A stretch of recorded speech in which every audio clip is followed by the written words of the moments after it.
Rumors surrounding the Sony A7V have been circulating widely, sparking excitement and debate among photographers. As technology advances, expectations for the next generation of mirrorless cameras continue to grow, and Sony's A7V is no exception. With potential improvements in resolution, speed, and video capabilities, it promises to be a powerhouse for both professionals and enthusiasts.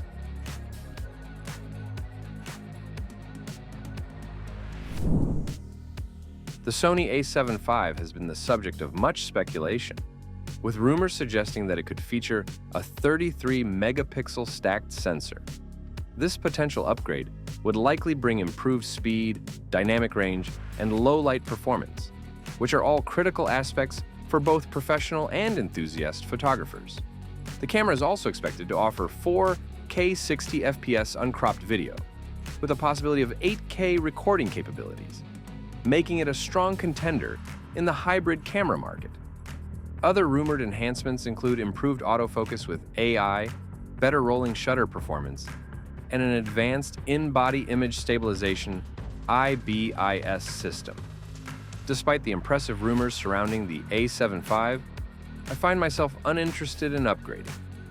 Had Sony released this camera earlier, I might have been eager to purchase it. However, my priorities have shifted, and I am moving away from professional photography altogether. It is an interesting time in the camera industry, where technology has reached such a high-performance plateau that the majority of consumers do not truly need these incremental upgrades. When I first bought my Sony A7 III, it was widely regarded as one of the best cameras available, surpassing the previous titans such as the Canon 5D Mark IV, Nikon D850, and Nikon D500. These cameras were once considered the pinnacle of photographic technology, yet they now seem outdated in comparison to newer models. After using the A7 III for over 5 years, I recognize that it has some limitations. However, in roughly 95% of real-world scenarios, whether it be weddings, parties, portraits, events, or nature photography, it still performs exceptionally well. The truth is that many photographers, myself included, chase specifications that we don't actually need. This phenomenon is much like the smartphone industry, where every year, manufacturers introduce slightly better features that rarely make a significant difference in everyday use. If I were to consider a new camera, my requirements would be relatively simple. I would appreciate a faster menu system, better autofocus sensitivity in low-light conditions, and more creative features such as in-camera RAW stacking. Features like video capabilities beyond 4K, extreme burst shooting speeds past 10 FPS, large buffer sizes, CF Express cards, and AI-driven enhancements do not hold much appeal to me. I understand their importance for certain professionals, particularly in sports and wildlife photography. But for the vast majority of users, they are unnecessary luxuries.